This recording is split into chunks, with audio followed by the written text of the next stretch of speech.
তুলসী দেবীর আবির্ভাবের কথা শুনবো দিয়ে শুরু করি। সনাতন বাবুর কাছ থেকে শুরু করি। ব্রহ্মবৈবর্ত পুরাণ থেকে তুলসী দেবীর মন্ত্রে বলা হয়েছে অমৃত, তিনি অমৃত জন্ম, অর্থাৎ এখানে যে আমরা তুলসীকে দেখছি, তুলসী দেবীর রূপের বর্ণনা রয়েছে। এখানে যে তুলসী আমরা বৃক্ষরূপা তুলসী দেখি, বিষধ্বজ মহারাজের তিনি কন্যা রূপে এই তুলসী জন্মগ্রহণ করেছিলেন এবং সেই তুলসী নামটা হয়েছিল যে তার রূপ গুণ তার কারো সঙ্গে তুলনীয় নয়, অত্যন্ত অতুলনীয় রূপ, সেই জন্য তাকে তুলসী বলা হয়েছে।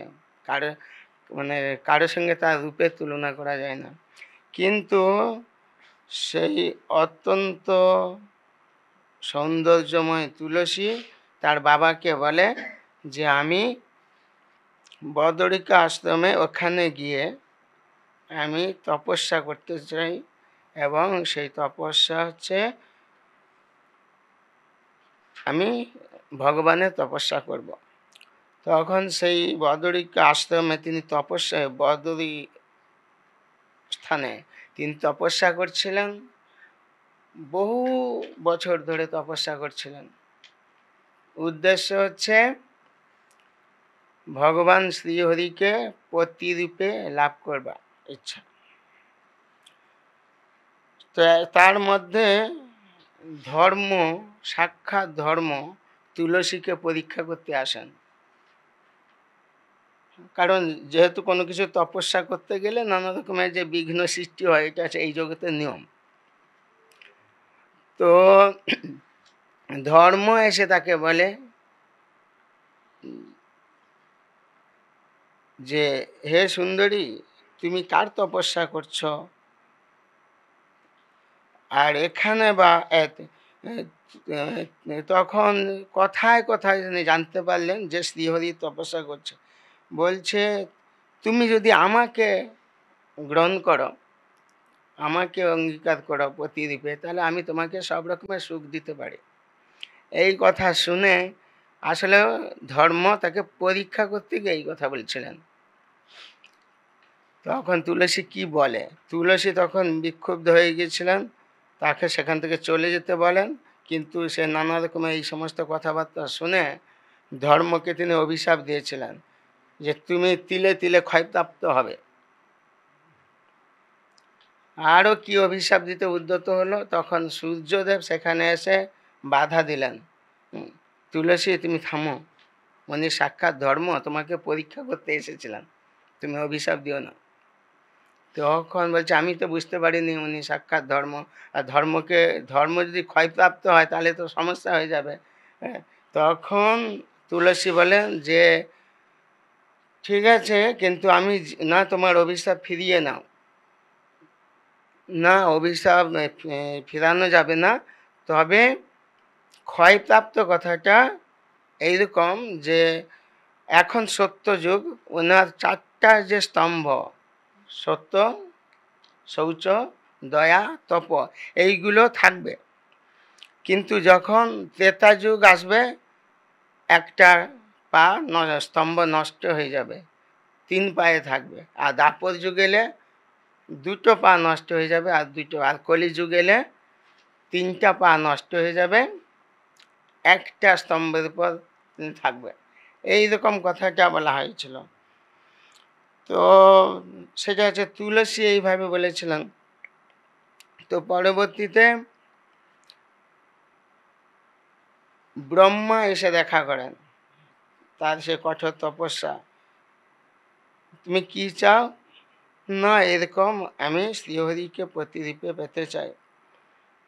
তখন তিনি বললেন যে ব্রহ্মা বললেন যে আমার কথা শোনো, শ্রীহরিকে তুমি অবশ্যই প্রতিরূপে পাবে, কিন্তু শঙ্খচূড় নামে একজন গুণবন্ত ব্যক্তিত্ব রয়েছে, সে আগের জন্মে তোমার প্রতি আসক্ত ছিল, তাকে তুমি এই জন্মে বিয়ে করো, কিছুদিন তাকে মানে তার সঙ্গে বিবাহের পরে তারপরে তুমি শ্রীহরিকে অবশ্যই লাভ করবে। শঙ্খচূড় পরে শোনা গেল সেই শঙ্খচূড়ও জাতিস্বর রূপে জন্মগ্রহণ করেছে, এবং সে জানতো যে আমি কেন অসুর ঘরে। সে নাকি সুদামা বলে একজন গোপ ছিল, ভগবানের ভক্ত ছিল। এই রাধারানীর বিশেষ এক অভিশাপে উনি ওই অসুর কুলে জন্মগ্রহণ করেছে, এবং সেই জন্মে রাধারানী তখন তাকে মানে তার কাছে ক্ষমা চাইলে যে আমাকে এরকম করা অভিশাপ দিও না। তখন রাধারানী বলেছিলেন তুমি অসুর কুলে জন্মগ্রহণ করবে পৃথিবীতে, কিন্তু বেশি দিন থাকবে না, তখন আবার তুমি এই গোলকে ফিরে আসবে। এইরকম কথাগুলো দাঁড়িয়ে গেছিল। তো সেই কথাগুলো এই শঙ্খচূড়ের মনে ছিল, কিন্তু ব্রহ্মার নির্দেশে তুলসীকে ও দর্শন করেছিল, এবং মোটামুটি তুলসী আর এই শঙ্খচূড়ের বিবাহ হয়েছিল। তারপরে শঙ্খচূড় অত্যন্ত শক্তিশালী ছিল। সেই সময় দেবতাদের আর অসুরদের যুদ্ধ ছিল। সেই মহা অসুর শঙ্খচূড় সে স্বর্গরাজ্য দখল করে নিয়েছিল, এমনকি সমস্ত দেবতাদেরকে তাড়িয়ে দিয়েছিল। সেই দেবতারা তখন নিরুপায় হয়ে এবং শিবের কাছে আসে যে আমাদের এই অবস্থা, তাদের ব্রহ্মার কাছে এই করে করে তারা সবাই বিষ্ণুর কাছে গমন করে যে কী পরিস্থিতি হবে। তখন পরে বোঝা গেল যে যদি কেউ এই শঙ্খচূড়কে যদি জব্দ করতে হয়, কেউ জব্দ করতে পারবে না, কিন্তু যদি কখনো তুলসী সতীত্ব যদি কেউ হরণ করতে পারে, তাহলে শঙ্খচূড় মারা যাবে। তুলসী যতদিন ঠিক আছে ততদিন ওই শঙ্খচূড়কে কেউ পরাস্ত করতে পারবে না। তখন এই ব্যাপারটা কে করবে? তখন বিষ্ণু বলেছিলেন যে আমি তুলসীর কাছে যাব। আর শিব তখন, এবং সেই বিষ্ণুই একটা ত্রিশূল দিয়েছিলেন শিবকে, যে যাতে শিব কোনো প্রকারে ওকে বলে যে স্বর্গরাজ্যের সমস্ত সাম্রাজ্য দেবতাদেরকে ফিরিয়ে দিয়ে ওকে সরে পড়তে। যদি কথা না শোনে তাহলে শিবই ওকে মেরে ফেলবে যুদ্ধ করতে করতে। তো শঙ্খচূড় তখন যেই এই সমস্ত কথা শুরু হয়ে গিয়েছিল, তখন কোনো এক দূত এসেছিল গন্ধর্ব, সে শিবের কথা বলেছিল একে শঙ্খচূড়কে দেখো মহাপ্রতাপশালী শঙ্খচূড়, এবং কারো সাহস নেই শঙ্খচূড়ের সামনে দাঁড়ানো। তখন বলছে শিব এরকম নির্দেশ দিয়েছে যে এই দেবতারা সব শিবের শরণাপন্ন হয়ে গেছে, আর শিব এখন নির্দেশ দিচ্ছে, আপনি তো শিব ভক্ত, নির্দেশ দিয়েছে যে ওই সমস্ত দেবতাদেরকে তাদের নিজের রাজ্যে দিয়ে দিতে, আর আপনি সরে পড়ুন। যদি না কথা শোনেন তাহলে শিব আপনার সঙ্গে যুদ্ধ করবে। তখন সেই প্রতাপশালী শঙ্খচূড় বললে ঠিক আছে, কালকে যুদ্ধক্ষেত্রে দেখা হবে। সেই রাত্রিতে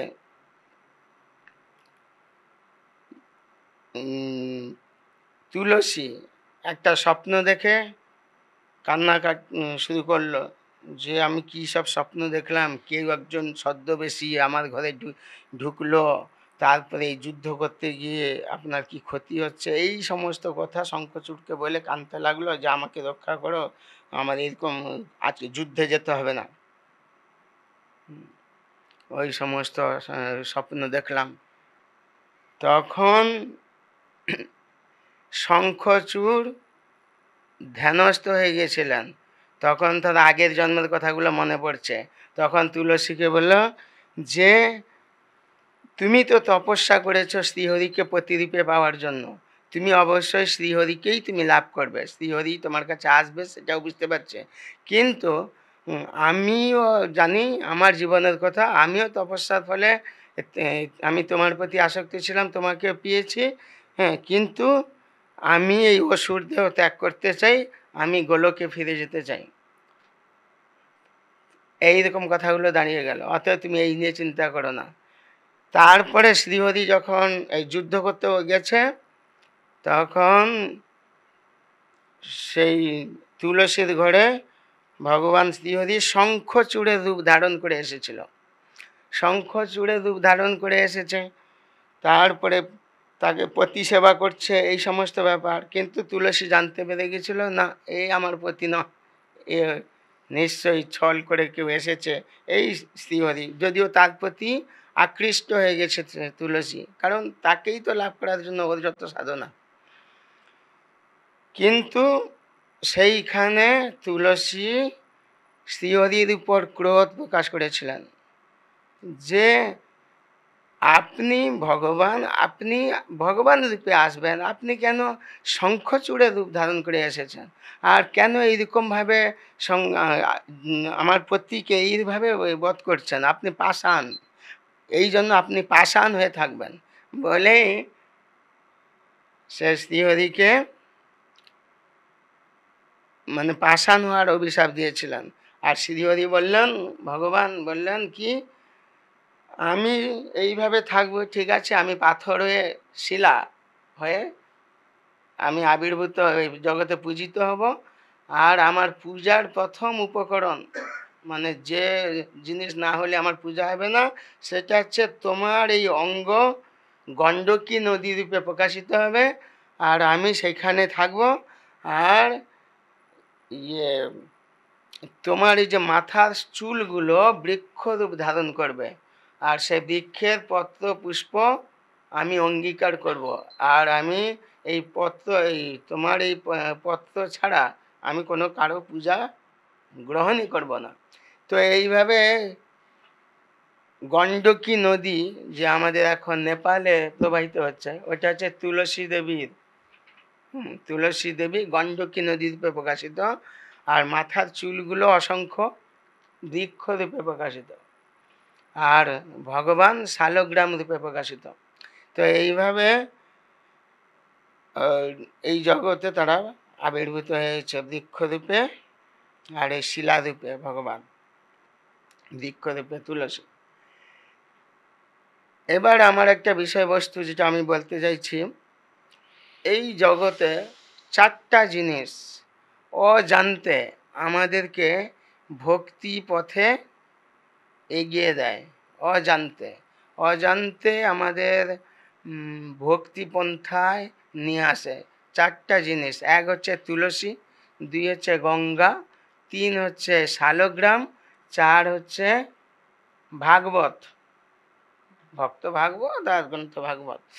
তো এই চারজনের সংস্পর্শে যদি কেউ একটু প্রণাম করে, যদি কেউ তাতেই তার অজান্তে মানে স্বীকৃতি সঞ্চয় হয়, যাতে সে ভক্তিপথে এগিয়ে যায়। এই জগতে এরাই রয়েছে তুলসী। তুলসী যখন আমরা বলি বাঞ্ছা কল্প তরু, সমস্ত বাসনা পূরণ হয় কল্পতরু রূপা, সেটা হচ্ছে কল্পতরু। কে আছে এই জগতে জানবেন, ওটা তুলসী। তুলসীর কাছে প্রতিদিন ভক্তরা প্রার্থনা করেন, হ্যাঁ, মদৈ অভিলাষ বিলাস কুঞ্জে দিয়বাস, যেখানে ভগবান লীলা বিলাস করছেন সেখানে আমাকে যেন আমি স্থান পাই, আর বৃন্দাবন, আর সবসময় যেন সেই যুগল রূপদাসী দর্শন করতে পারি এবং তাদের সেবা করতে পারি। এই সমস্ত কৃষ্ণ ভক্তি প্রদাত্রী হচ্ছে তুলসী। তো এই তুলসী, সেই তুলসী তিনটা রূপ আছে এই জগতে। একটা হচ্ছে নদী রূপা, কি নাম, গণ্ডকী, একটা বৃক্ষ রূপা তুলসী, আবার ভগবানের দ্যুতি রূপে, শ্রীকৃষ্ণের দ্যুতি রূপে আবির্ভূত বৃন্দাবনে, বৃন্দাবনে তার বাস। তিনি দ্যুতি, তিনি রাধাকৃষ্ণ লীলায় সবসময় লেগে আছেন এবং তার অসংখ্য সখী আছে সেই গ্রুপকে নিয়ে, এবং তিনি হচ্ছেন, তার রূপের বর্ণনা দেওয়া আছে এইরকম, বৃন্দা দেবীকে এই ব্রজে তিনি আবির্ভূত হয়েছিলেন। তার মায়ের নাম ফুল্লরা, বাবার নাম হচ্ছে আমাদের কি নাম, বিশ্বভানু, রত্নভানু আর চন্দ্রভানু। বিশ্বভানুর ভাই কিন্তু নয়, ও চন্দ্রভানু বললে আলাদা এক গোপ। সেই চন্দ্রভানু, আর ওর একটা বোন আছে তার নাম মঞ্জরি, আর ওকে দেখতে রাধারানীর মতো।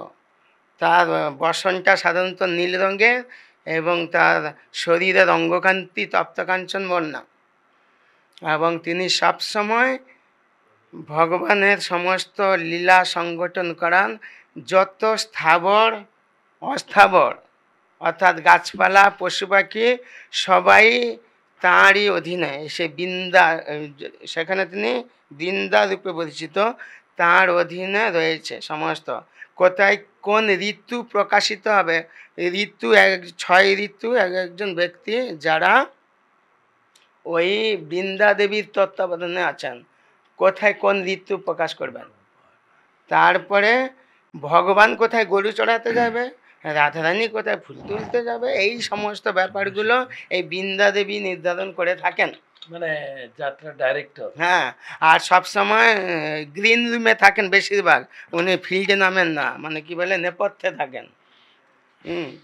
আর সেই বৃন্দা দেবী ভগবানের সমস্ত লীলায় ওতপ্রোতভাবে জড়িত, যার ফলে আমি যেটা এখন বলতে চাইছি, এই বৃন্দা দেবী রাধা কৃষ্ণের এমন সেবা করছিলেন দিন রাত 24 ঘন্টা, যার ফলে রাধারানী স্বয়ং এত প্রসন্ন হয়েছিলেন, তিনি বৃন্দা দেবীকে বলেন, হে বৃন্দা, এই যে ব্রজ মণ্ডল, এ সবার সমস্ত জায়গার অধীশ্বরী হচ্ছি আমি, এইটাই তোমরা আমাকে এইভাবেই আমাকে অভিষিক্ত করেছ। কিন্তু আমি তোমাকে এই বর দিচ্ছি, যে এখানে আসবে সে আমার নাম বলবে না, সব তোমার নামেই এই বনগুলোকে যুক্ত করবে। কেউ রাধা বন বলবে না, সবাই বলবে বৃন্দাবন। অতএব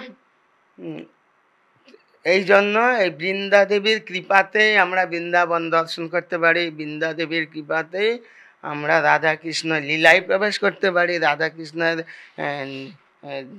আশীর্বাদ লাভ করতে পারি। সেই জন্য প্রতিদিন ভক্তরা এই তুলসী রূপা বৃন্দার দেবীর আরতি করে থাকেন আর এই প্রার্থনা করে থাকেন।